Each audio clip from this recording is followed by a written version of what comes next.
Un autre matin d'hiver comme les autres sur les plaines d'Abraham? Pas si sûr.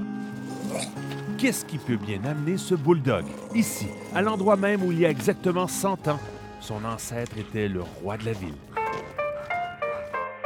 En mars 1912, le courageux Club de Québec est dans la course pour le championnat de l'Association nationale de hockey.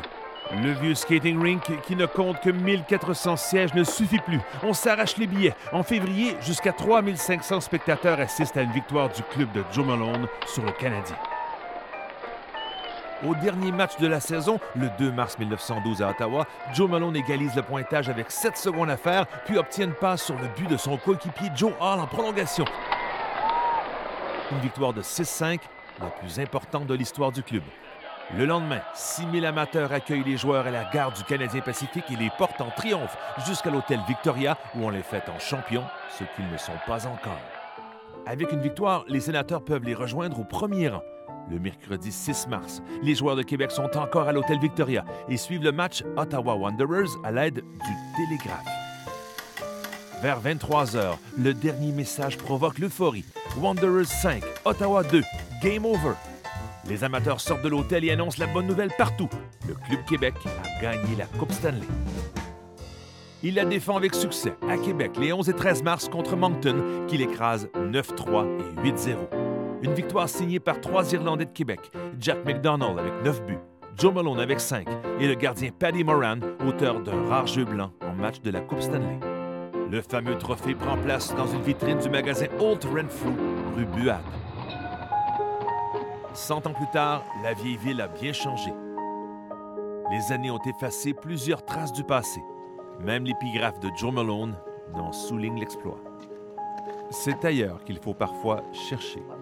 Mon grand-père ici, Walter Rooney, il a gagné la Coupe Stanley avec les Bulldogs de Québec. C'est ici qu'habitait mon grand-père, Walter Rooney. J'adore ma ville aujourd'hui à cause de mon grand-père.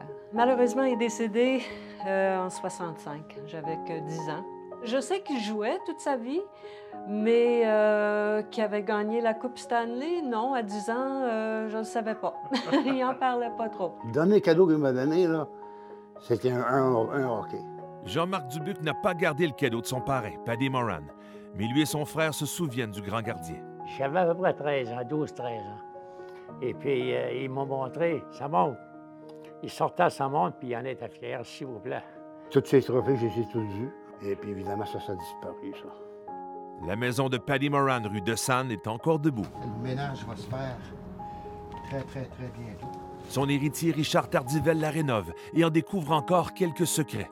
Des photos de Paddy devant sa maison et ce certificat miraculeusement intact. Sa première communion et sa confirmation en 1888. On rêve toujours de trouver une vieille paire de patins, j'imagine. Ah, oui, ça aurait été le fun. J'aurais aimé ça. Mais le musée du Club Québec se retrouve à London, en Ontario, chez Joe Malone, Jr. 1911-12 and 1912-13.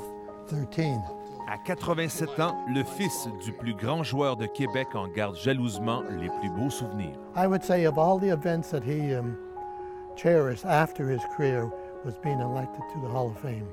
They had an event in Quebec City, and he was quite proud of that.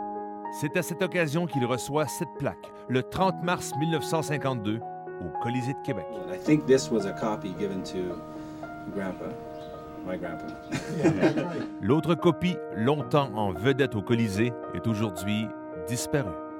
Un peu négligée, comme la reconnaissance du Club de hockey Québec et de ses héros qui, il y a 100 ans, ont gagné la Coupe Stanley.